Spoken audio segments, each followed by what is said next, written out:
కూటమి సర్కార్ medical కాలేజీలను private పరం చేయటం దారుణం అన్నారు వైఎస్ఆర్సీపీ ఎమ్మెల్సీ తోట త్రిమూర్తులు. కోనసీమ జిల్లా మండపేటలో మెడికల్ కాలేజీల ప్రైవేటీకరణకు వ్యతిరేకంగా కోటి సంతకాల సేకరణను చేపట్టారు.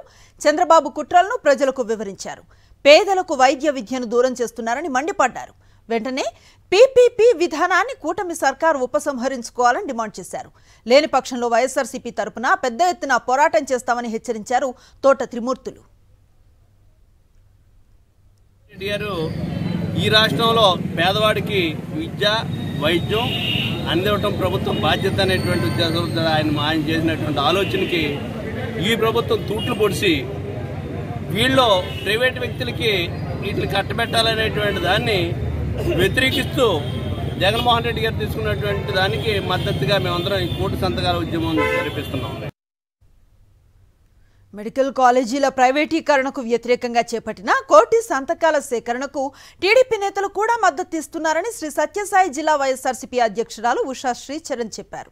ఇది చంద్రబాబుకు చెంపపెట్టు లాంటిదన్నారు. పందిపర్తిలో రచ్చబండ కార్యక్రమం అనంతరం కోటి సంతకాల సేకరణను ప్రారంభించారు. కూటమి ప్రభుత్వం పేద ప్రజలకు వైద్యం, పేద విద్యార్థులకు విద్యను దూరం చేసేందుకే మెడికల్ కాలేజీలను కార్పొరేట్ వారికి అప్పగిస్తోందన్నారు.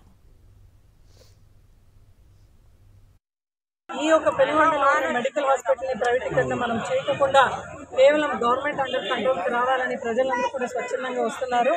దీంట్లో ఉన్న ఇంకొక మంచి మాట ఏంటంటే టీడీపీ వాళ్ళే ఎక్కువగా వచ్చి ఈరోజు సంతకం పెట్టి లేదు మేడం మేము కూడా దీనికి ఖచ్చితంగా ఏదైతే కూటమి ప్రభుత్వము తీసుకున్నారో ఈ డెసిషన్ మేము కూడా దీని విరుద్ధంగా ఉన్నామని టీడీపీ వాళ్ళు ముందుకు వచ్చి వాళ్ళు సంతకం చేయడం ఇంకా చాలా శుభ పరిణామం అని చెప్తున్నాం.